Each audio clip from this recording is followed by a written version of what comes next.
اللهم صل على سيدنا مولانا محمد وعلى ال سيدنا مولانا محمد وعلى ال بارك وسلم. اللهم صل على سيدنا مولانا محمد وعلى ال سيدنا ومولانا محمد وعلى اله وبارك وسلم. اللهم صل على سيدنا مولانا محمد وعلى ال سيدنا مولانا محمد وعلى اله وبارك وسلم. الحمدللہ سیرت کے حوالے سے قسط وار کلاسز کا سلسلہ ہمارا جاری ہے، اور اسی سلسلے میں آج 63ویں کلاس ہے۔ آج کی کلاس میں سیرت کا ایک بہت ہی مشکل، ناقابل بیان، ناقابل یقین واقعہ، اس کی تفصیلات عرض کرنی ہے، جو کہ بہت ہی جاں گداز ایک لمحہ تھا۔ جدائی کی ایسی گھڑی تھی کہ اس گھڑی قیامت کبریٰ سے کم نہیں، کہ نبی صلی اللہ علیہ وسلم کا دار فانی سے پردہ فرما جانا، دار ابدی کی طرف، رفیق اعلیٰ کی طرف کوچ کر جانا، اور جدائی کا ایسا لمحہ کہ اب زندگی بھر جو ہے وہ صحابہ اور یہ امت نبی صلی اللہ علیہ وسلم کی جسمانی حیات کے فیض سے محروم ہو گئی، اور جو ہے وہ ایک ایسا بیچ میں گیپ آ گیا کہ قیامت کے دن تک کی جدائی، کہ جو بہت ہی زیادہ صحابہ پر بالخصوص اور پوری امت پر بالعموم بہت زیادہ کھٹن تھی اور ناقابل برداشت تھی۔ تو یہ ایسا لمحہ تھا، ایسی قیامت کی گھڑی تھی، ایسی جدائی کا لمحہ تھا کہ اس کو جو ہے وہ صحابہ، بڑے بڑے صحابہ کے بارے میں بھی تفصیلات آپ کے سامنے آ جائیں گی کہ ان کا اس پر کیا ریئیکشن تھا، کہ اتنے زیادہ دلیر، شجاعت رکھنے والے اور صاحب بصیرت، صاحب علم اور بہت ہی باکمال شخصیات بھی اس موقع پر جو ہے وہ گم ہو گئیں۔ اور اگر یہ کہا جائے کہ ان کے ہوش اڑ گئے تو یہ بھی کوئی غلط نہیں ہوگا، صرف سمجھانے کے لیے۔ صحابہ کے لیے کچھ ایسے الفاظ ہیں جو ہم استعمال نہیں کر سکتے ادب کی وجہ سے، بے ادبی کی وجہ سے، تو لیکن یہ کہ سمجھانے کی خاطر صرف آپ کو یہ بتا رہا ہوں کہ یہ ایسا ایک قیامت خیز گھڑی تھی کہ ایسے موقع پر بھی صحابہ جو ہے وہ ان کے اوسان خطا ہو گئے اور ان کے ہوش اڑ گئے، اور ان کو بالکل بھی سمجھ میں نہیں آ رہی تھی کہ ان حالات کو جو ہے وہ کیسے سنبھالا دیا جائے۔ تو بہرحال اس موقع پر جن شخصیات نے نہیں بلکہ جس واحد شخصیت نے امت کی رہنمائی کی، اور جو مرد استقلال بن کر سامنے آئے، جن کی علمی فقاہت اور حوصلہ اور شجاعت، بہادری، دلیری، لیڈرشپ، وہ کوالٹی ساری امت نے اس موقع پر دیکھی، وہ واحد شخصیت حضرت ابو بکر صدیق رضی اللہ تعالی عنہ تھے، جنہوں نے اس گھڑی میں، اس قیامت خیز گھڑی میں امت کو سنبھالا اور حوصلہ دیا۔ تو ہم یہ سارے صحابہ کے حالات انشاءاللہ تعالیٰ دیکھیں گے کہ اس واقعے کے بعد کیا ہوا۔ کچھ باتیں پریویس کلاس کی ہو جائیں، کہ ہم نے جو پچھلی کلاس میں نبی صلی اللہ علیہ وسلم کی علالت کے آخری ہفتے کے واقعات کی تفصیل دیکھی تھی، کہ جب جس پیر کو نبی صلی اللہ علیہ وسلم کا وصال ہوا، اس سے پچھلی پیر یعنی 8 دن پہلے اما عائشہ صدیقہ رضی اللہ تعالیٰ عنہ کے حجرے میں شفٹ ہونے کے بعد نبی صلی اللہ علیہ وسلم نے پورا ہفتہ یہیں قیام فرمایا، اور اما عائشہ صدیقہ رضی اللہ تعالیٰ عنہ نے آپ کی تیمارداری کی، خدمت کی، اور یہ خدمت کی جو سعادت تھی ان کے حصے میں آئی۔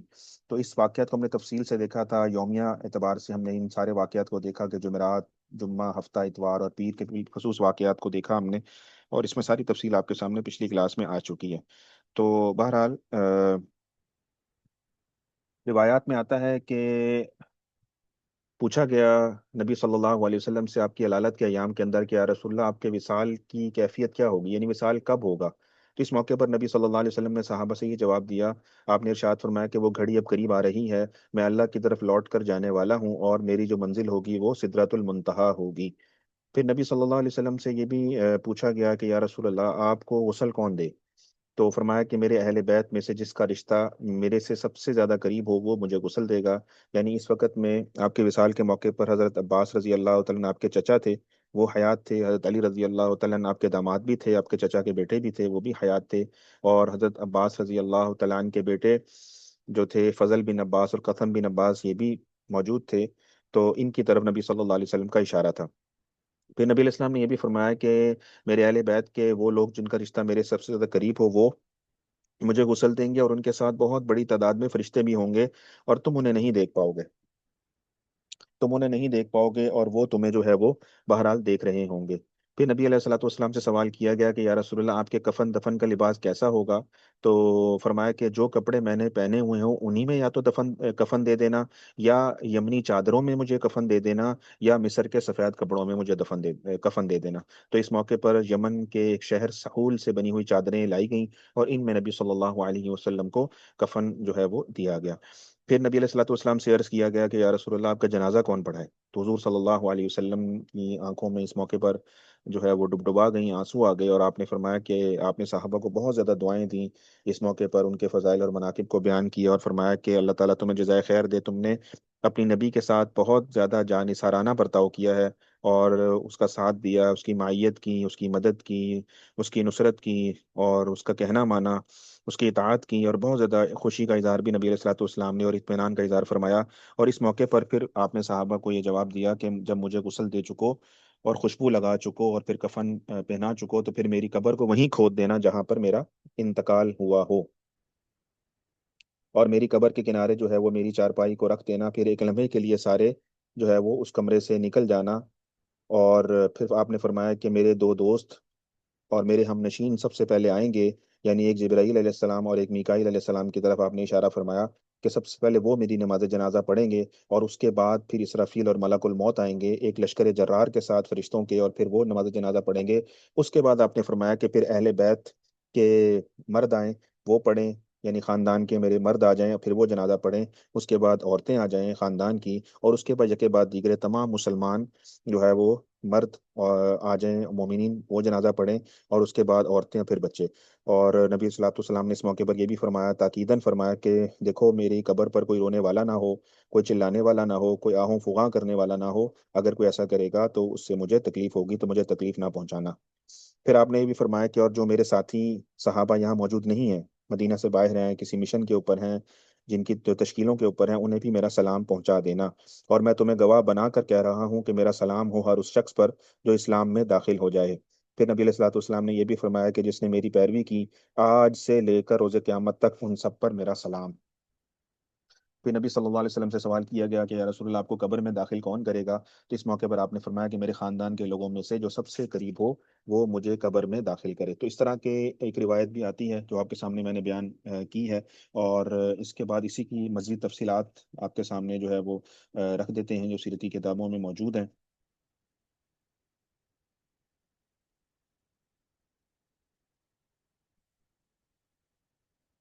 بہرحال اس خبر کا ملنا اور مسلمانوں کے کانوں تک پہنچنا ایک قیامت سے کم نہیں تھا۔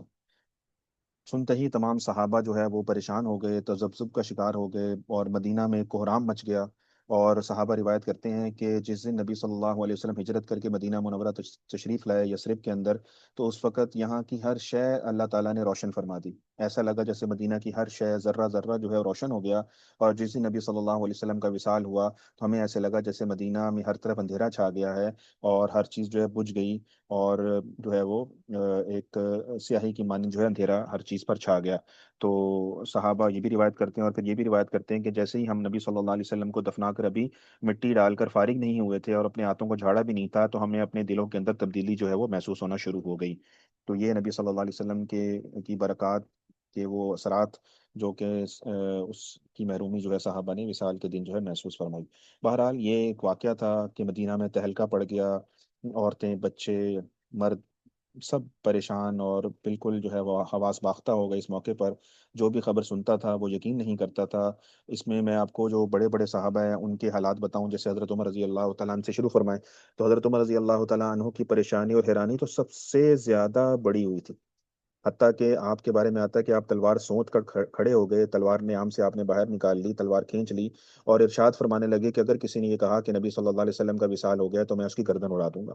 ہرگز نبی صلی اللہ علیہ وسلم کا وصال نہیں ہوا، اور جب تک نہیں ہوگا جب تک مدینہ میں ایک بھی منافق موجود ہے۔ تو جب تک پورے عرب کے اندر ایک بھی منافق موجود ہے، نبی صلی اللہ علیہ وسلم دنیا سے نہیں جا سکتے، اور وہ بالکل اسی طرح اللہ تعالیٰ کے پاس گئے ہیں جیسے موسیٰ علیہ السلام کوہ طور پر گئے تھے تو رات لینے کے لیے 40 دنوں کے لیے، اور ابھی نبی اسلام واپس آئیں گے۔ تو یہ حضرت عمر رضی اللہ تعالیٰ عنہ پریشانی کے عالم میں، سکتے کے عالم میں یہ بات جو ہے وہ فرما رہے تھے۔ تو جب حضرت عمر جیسی شخصیت کا یہ حال ہے تو آپ اس سے اندازہ لگا لیجئے باقی حضرات کا کیا حال ہوگا۔ یا عثمان غنی رضی اللہ عنہ کے بارے میں آتا ہے